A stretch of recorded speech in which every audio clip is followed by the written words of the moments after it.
Hi guys, Dama.K2 here, and once again I am joined by I am Mark 3, Lolakari, and Jack. Say hello guys.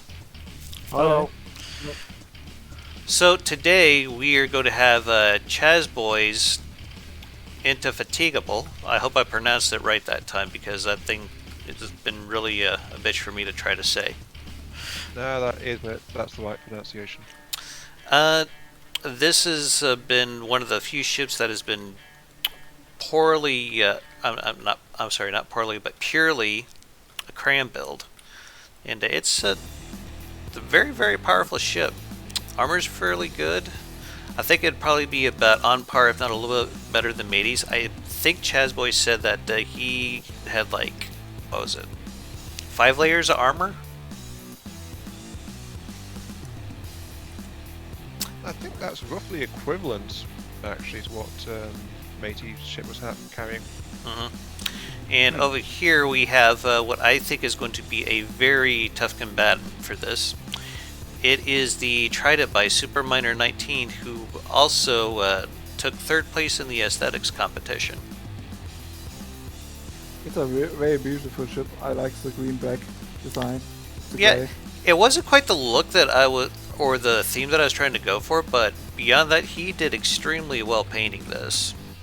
And he really has some interesting shapes and designs on it. You could definitely tell he spent some time on this. Yeah, my designs are more practical instead of. I'm not going much on aesthetics. It's kind of the way it kind of went for me is you try to get all the practical stuff down and aesthetics just kind of slowly come in, if that makes sense at all. Yeah. Anyway, I think I'm ready to kick this off. Does anyone have any predictions that they'd like to make before I do so? I would say the Trident could have the edge.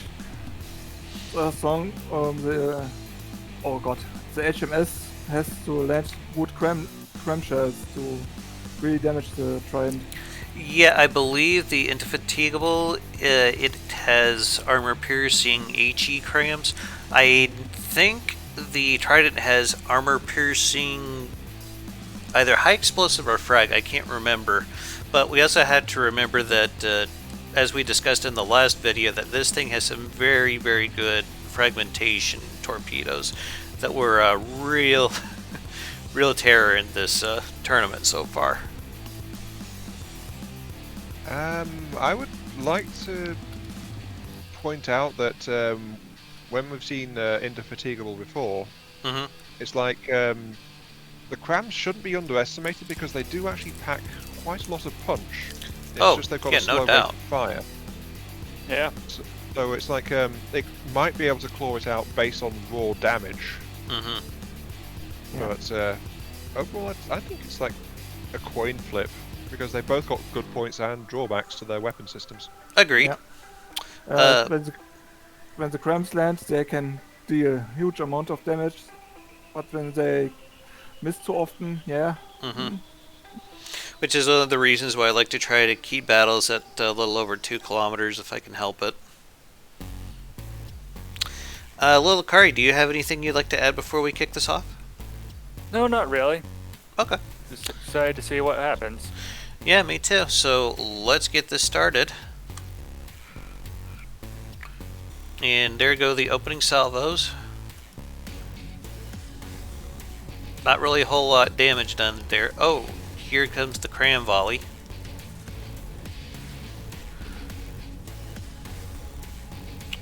And of course the first cram volley misses because it always seems to do that. It's because right at the start, the ship's accelerating, so the speed is shifting all over. And it looks like Fatigable is not going to catch any of those torpedoes.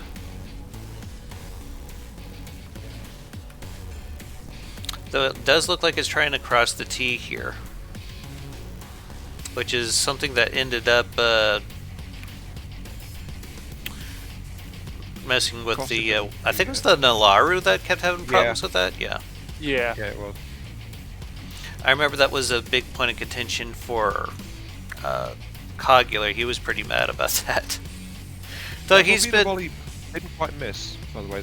Something hit at the stern Uh-huh. on Indefatigable. But we just couldn't see what. Yeah, I didn't see it either, but a lot of the guns look like they're still okay. That's probably the hole that it caused right there, I imagine. There goes another torpedo volley coming out there, I think. Let's have a quick look at Indefatigable here, because it's sustained some pretty heavy block damage. It looks superficial right now. Yes, I mean, that's barely any metal lost. It's mostly just the wood paneling. And is it me or is the trident relatively low in the water? It is low in the water, which that's something that seems to be helping it so far because the crams have bounced over it once or twice now. That might have actually did something. Not a whole hell of a lot. So this is probably going to end up being a pretty decent slugging match, I think. Yeah. Oh, we did lose the front turret, though, on the Trident. I was about to say, there's a big hole in the front of it. Uh-huh. Might have been vaguely important. Ooh, closing in, though, that's not a good idea. No. Closing in Okay, on anything with for cram's a Ram, bad that's idea. good news. Looks like the two main There goes another turret. guns at the front are getting knocked out entirely. It also should be mentioned that neither one of these ships have lost any battles here yet, so if it gets dropped down into the losers bracket, it still will have a chance to fight its way back out.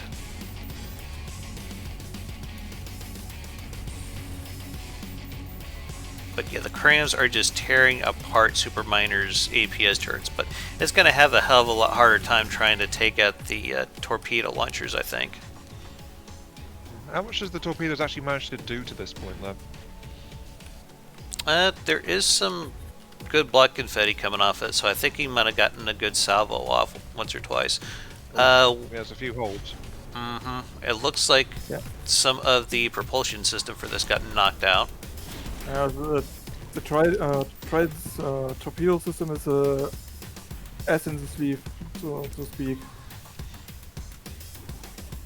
Yeah, that's like the sole reason why I'm using fragmentation torpedoes and medium torpedoes from like here probably till the end of time now. Could you get rid of the hood, please? Yeah. Get rid of your hood. There we go. I just wanted to see what Trident was at. Actually, let's see if we can have a look at its shells here. If I can pause it when it fires. I'm kind of curious to see what it is using. I couldn't remember if it was HE. Oh, this looks like a AP frag. Okay. HE would be now orange or red tint. That was one of its volley, sorry, its broadside guns, so not a main turret. Well, let's see if we can get a quick look at it next time it shoots a volley. That's one. I imagine it's probably the same shell. Yeah, looks like it. Yeah, it is. I don't think Indefatigable has lost any of its main guns yet, but it does still look like it's having some turning issues. He did some really interesting things to try to make it to where these propellers didn't get shot out, but I guess it didn't help him this time around. I think he's lost all movement, except he's still able to turn somewhat. Yes. So. Oh, that's going to be a decent cram volley there. Probably cram propulsion now. Yeah. I'm thinking Fatigable is probably going to win this round from what I'm seeing here. But Yeah. he can... The Trident can always come back with those torpedo volleys because that seems to be his saving grace right now. Also how low he sits in the water as well. We have That's seen giving the cram problems. Yeah, we've seen quite a few cram volleys bounce over the top of this thing, and that's something that I have tried to do in my own ships, is try to keep them fairly low in the water.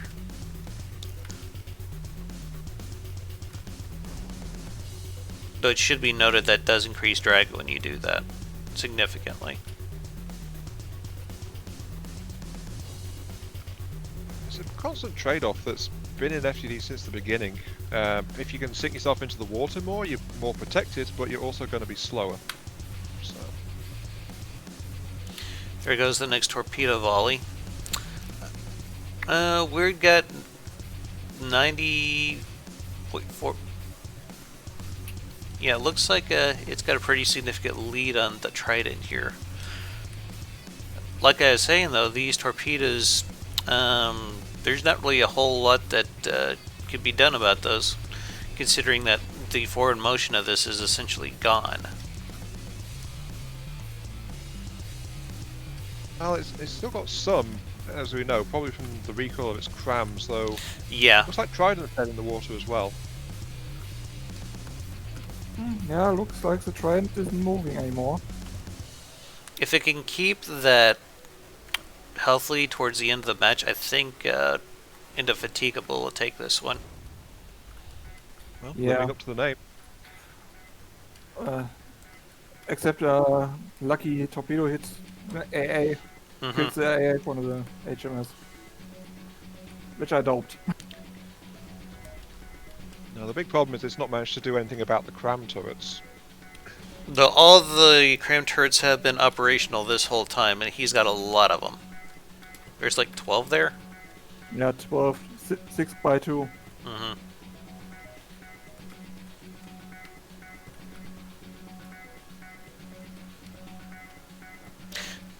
Jack, where are you from, if you don't mind my asking? I'm just trying to kind of place the accent here.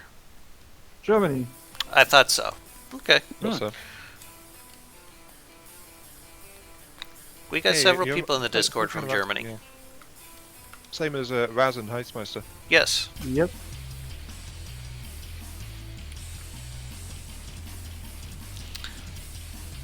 The very respected members of the Guild of Calamitous Intent are Germans.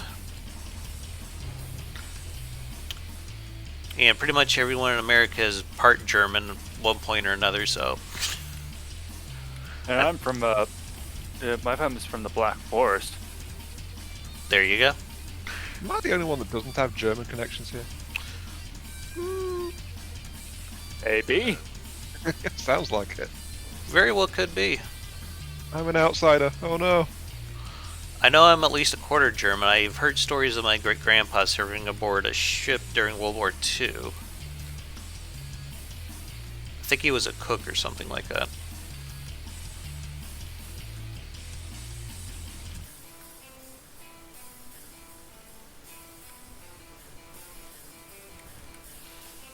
And they do build some pretty spectacular tanks out there, too. Oh yeah. There's all sorts of fun things in the world if you look around.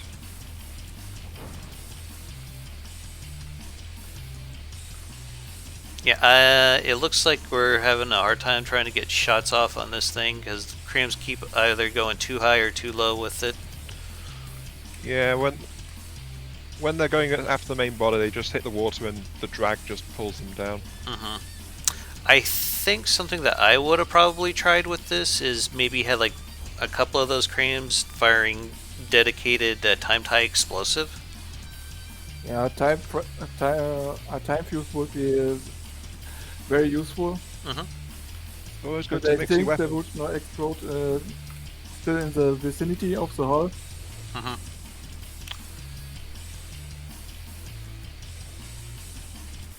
Also, I use time to for frag crams to make shotguns.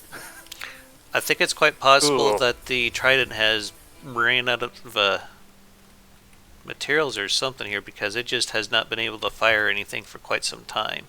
But that doesn't really matter now, because the match is going to be over in 4 seconds. I think it's just trying to repair itself, but that was all it could do. Pretty much. So congratulations to DaChazBoi for your victory here. Barely took any damage at all. That's a pretty significant margin that he won by there. I could see this thing getting to the end of the competition, actually. Alright, well, let's start it up for the next round. But that seemed like it was a fairly good match. Anyone have any comments that they want to make on that before we get the next one started? If the trident aims better for the turrets, it could win, but Yeah. If it gets some lucky shots off on those turrets, yeah, that would definitely help it. One thing though, yeah, if it can get some hits off, as you were saying, Dama, then yeah, it might. But Indefatigable also has one of the highest counts of primary turrets in the tournament as well. It's got 6. Most ships don't have that. Oh, I agree. And he did a really good job trying to capture the aesthetic of the tournament too with it. Beautiful ship. Yeah, it looks like an old dreadnought. I don't know what it is about ships of that era. But you guys seen the Atera Dominatas, so... Oh yeah, yeah. Alright, let's go ahead and start this off then.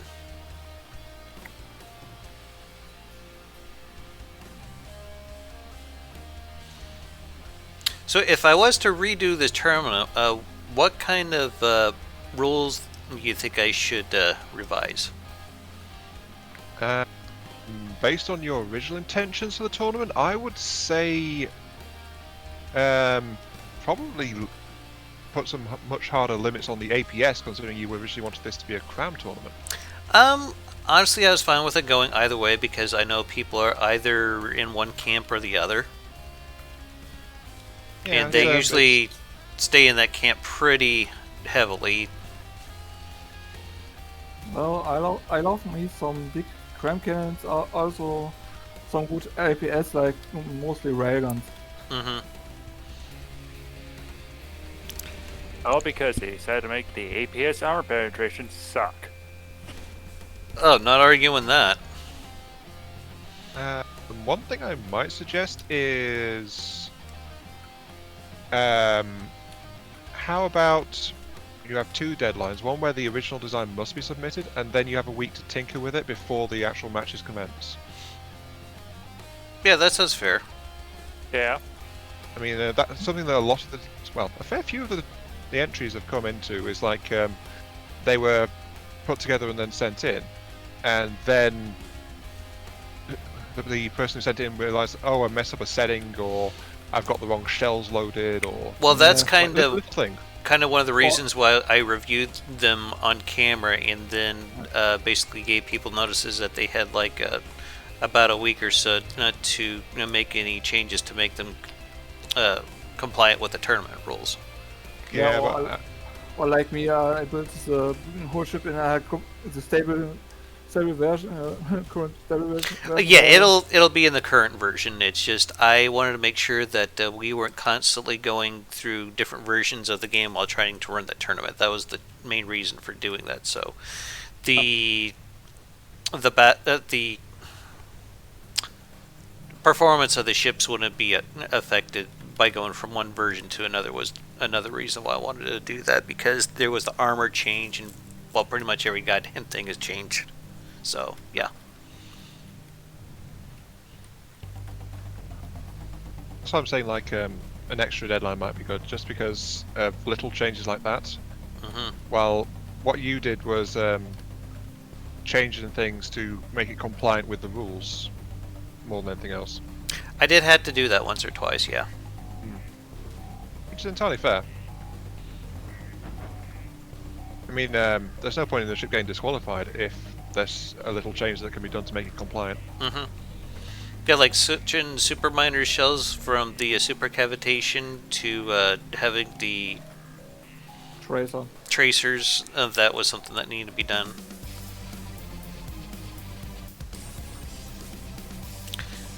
I'm thinking though, if we do like a Tillman one like we were just discussing earlier, I'm wondering if might try to do it along similar lines as what we got here in Steaming Pilot Ship. As far as weapons and defenses go, passive defenses, and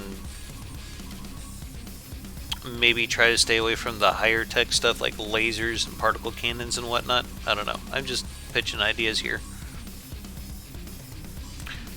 And I think someone mentioned that they would like to see a fighter squadron style tournament with like fighter planes, prop driven ones. On the Arena Discord, there is a tournament, but it hasn't started yet.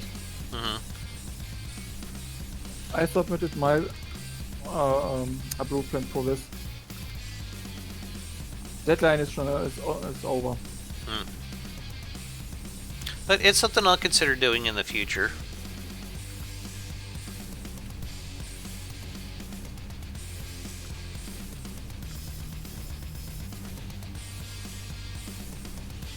We already lost a turret here over on the Trident. That one looks like it. Yeah, that one looks like it's pretty much gone as well. That one is still very much active. Looks like the center casemate guns are knocked out because they're not even moving or anything. Forward turret's lost one of its barrels at least. Let's have a look at Fatigable here. She is still fully powered.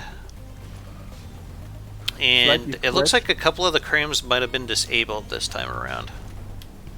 I think it's lost some gauge increases, but that's it. And at this range, that might actually help because it means the crams will be firing faster. Yeah. Yeah, but some of them that you don't even see crams coming out of these things because I might have messed some other things up. There's like two of those that work just fine, but a lot of these are just pretty much blowing smoke. I think only 4 fire can only fire more currently. That looked like a pretty good hit there on the Trident. Got a pin depth cram in there. Here comes another one. Yeah, that probably went right under it.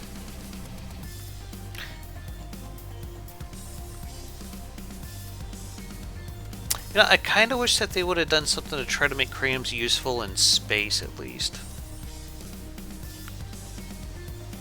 Because they just seem to be only limited to like surface targets. This is a boat game, so it kind of makes sense that they didn't. Space, sometimes it feels like it's kind of like tacked on more than anything else. That is a point, yes. Yeah.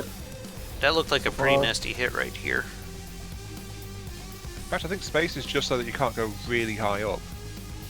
I don't believe there's really any theoretical limit on the space. At least it keeps going until your computer says, screw you, I'm not doing this anymore.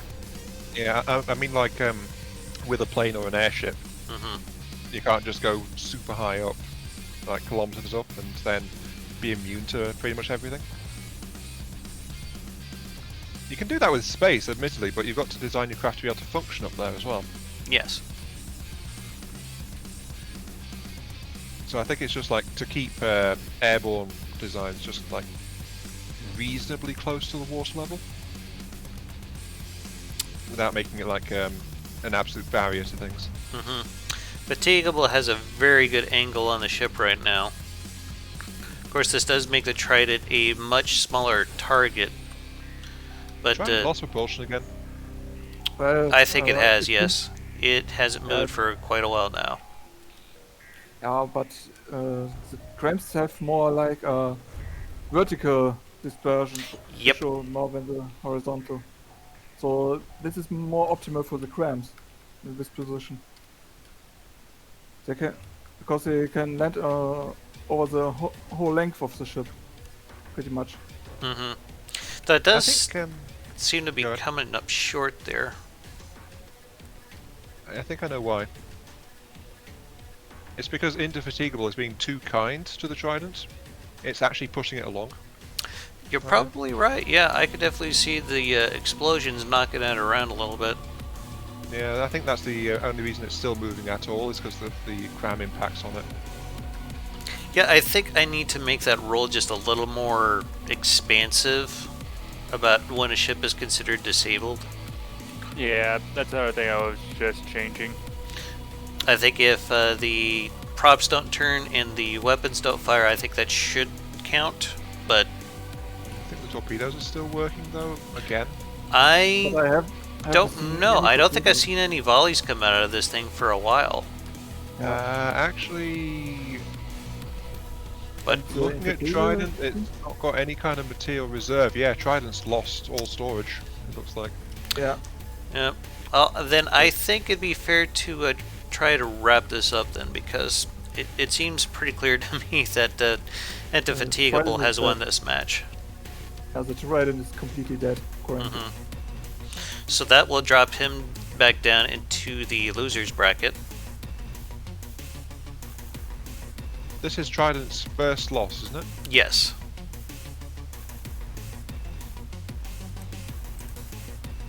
Ah, he doesn't lose. He merely failed to win. Yeah, true. he designed a really powerful and very beautiful ship here.